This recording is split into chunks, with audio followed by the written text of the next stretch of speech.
Rahul Chadha is ready. Let's connect with him. Is he ready? Hello, Rahul. Good morning. Long time. Yeah, good morning.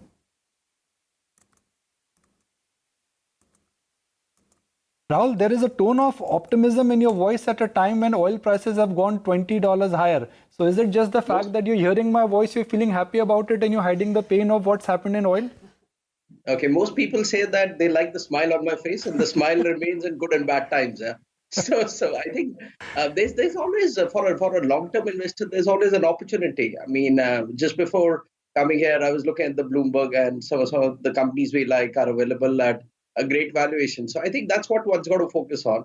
That's not to say that look, one is not watching what the government is doing. Obviously, we realize that there is a firmly deep entrenched slowdown in the economy. There are a lot of issues which are there, and we need government's support. And I mean, full credit to the government that again the kind of measures they've been doing over last couple of weeks are positive. Though I must say that look.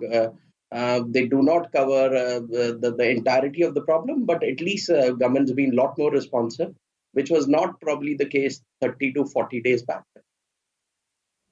The selling what we've seen in emerging markets, and frankly, I think India has lost out not because of the FPI tax, it was general selling in emerging markets.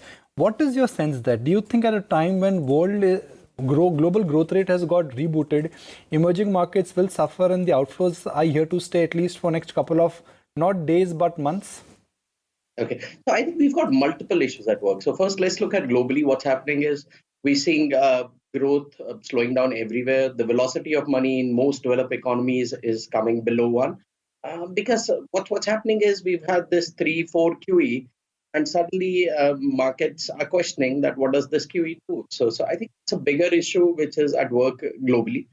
So for us to come out of this global growth rut, what we need is a synchronized deflation, which is again the G20 coming together and doing large scale infra spends. We've seen the first talks of that coming from Germany, where Germany is talking of whatever 30 to $50 billion of infra spends. That's not going to be sufficient, but if this pain gets more entrenched, you will see a large scale kind of a support for infra spends or the fiscal response from Europe. And post elections, I think it happens in US also. So that's where you'll probably have a secular kind of a bull market. Until that time, we are in this slow growth world. See, if you look at what happened last year, we had after 7-8 years private sector capex picking up, but then this trade war uncertainty killed it. So now businessmen have just kind of a hunkered down, and we're not seeing any capital investment. The lever of consumer growth, which we've been kind of enjoying for last 4 or 5 years, similar to what's happened in India, is also getting exhausted. So now we need to go back to basics, which is get your investment-led growth back, at least for most part of the developed world, for countries like India. And then as that creates more job, as that leads to higher incomes, and in kind of that period of time, as the consumer deleverages, you'll go back to your normal growth with the again consumption coming back. So till that time, again, it's going to be subdued growth. But Rahul, to that point, would you say that the government is heading in the right direction? They're doing the right things and the right noises. A lot of measures have been undertaken and announced by the finance minister in the last 4 weeks or so. Would you say it's all building up to something positive? And more importantly, does more need to be done to really correct things on ground? Okay, absolutely. I think whatever one has seen, these are welcome steps. But let's look at the genesis of the slowdown. And the genesis of the slowdown is somewhere around 2011, 2012, when we had all these issues with the UPA government on go, no go areas, everything. And you had a lot of these investments got delayed. And the economy was never able to come out of it. In 2014, Modi government came, markets were exuberant. But look, then we had the demonetization, then we had the GST.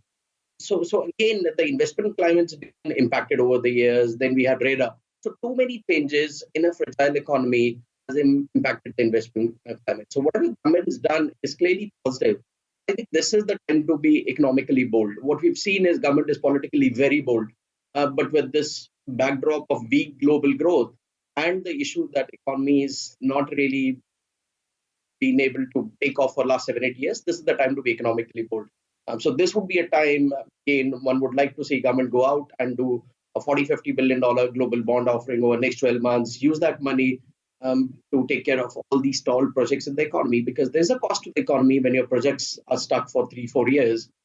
Do something big bang like a kind of a PSU privatization. I mean, there is enormous value in these PSUs, but we've seen that ETF or Bharat 22 method of divestment doesn't work. You end up marking down your PSUs. Nobody's interested. So that is into the hands of arbitrages. So this is the time to do something kind of a bold. This is not really the time for textbook economics. So Rahul, I thought that India bulls were extinct right now, but I'm interacting with the live India bull right now, so it's good to get that bullish voice. Are you walking the talk? Are you looking at increasing your exposure to India? Have you been buying when markets have been declining? What's been your activity in Indian markets? Okay, so the Asia funds which I run, India is close to 15% overweight, and we've continued to hold on to the overweight because, again, we believe that from a 3 to 5 year perspective, it's still one of the best structural stories. See, if I look at the capital output ratios, those are fairly decent. If I look at the velocity of money compared to rest of the region, compared to China, where this numbers come down to 0.5% and growth can come down, I think the issues with India are cyclical, not structural, which is where one is hopeful that as this government gets a sense of it, as this government gets a sense of the magnitude of the problem and realizes the urgency of it, you can come out of it. And look, there are parts of Indian markets where valuations are expensive, which would be consumer staples. But look, we are underweight that market. We are in stories like insurance, where you're just in the early stage of penetration. Hospitals have not performed for 4 or 5 years. Real estate in India is cheapest it's been across the region. I mean, this is one country where real estate markets have not seen buoyancy for the last 4 or 5 years. So there are enough pockets of competitiveness. It's really an issue of how do you get the confidence back? How do you get these animal spirits back? Because one common comment we get from the government sector is, look, the private sector wants the profits, but they don't want to take the onus of whatever failed businesses, etc. But look, for last 5-7 years, most of these businesses which came in 90s, 2000s have gone down under. The private sector has been scarred enough. So it's time for government to now come in because else the private sector would get traumatized and would not invest. So I think this is the time government comes and takes care of these stall projects.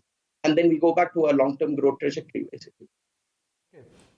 When we spoke last, you were quite bullish on private sector banks. Within the financial space, have you added anything more, or you continue to stick to your good old favorites? Okay. So obviously, insurance is something which would get a precedence over the banks at this point of time. This is a space we've owned for 2-3 years. We were anchor investors for some of these IPOs. We like the space, and it's kind of doing well. If you look at private sector banks, we particularly like some of the corporate banks which have not grown excessively in the past, where valuations are attractive. For some of the retail banks, I think next 1 or 2 quarters would give good entry points because these names would go through a period of time correction. Whatever delinquencies have to come would come in the results in the coming quarters. And then these names again become attractive. So private sector banks is a space we continue to be overweight. It's just one is just moving positions within these names, depending on where the risk reward is favorable. Okay. You've also talked about, adding select healthcare, seeing a better risk reward ratio there. What is the kind of reward one's looking at, or return potential in some of these counters? Would you be selective within the healthcare pack, Rahul? Obviously, see, I think what we've got to get it is that, look, in terms of our return expectations, we've got to moderate it to 10 to 15%. In today's world, when close to $16 trillion of debt is giving you negative yield, I think 10 to 15% is a great return. And that's what one is looking at. So something which we like is hospitals. We like businesses which have not participated in the rally over the last 3-4 years. Our good business models are not impacted by disruption. So hospitals are an easy one. These are local kind of a place.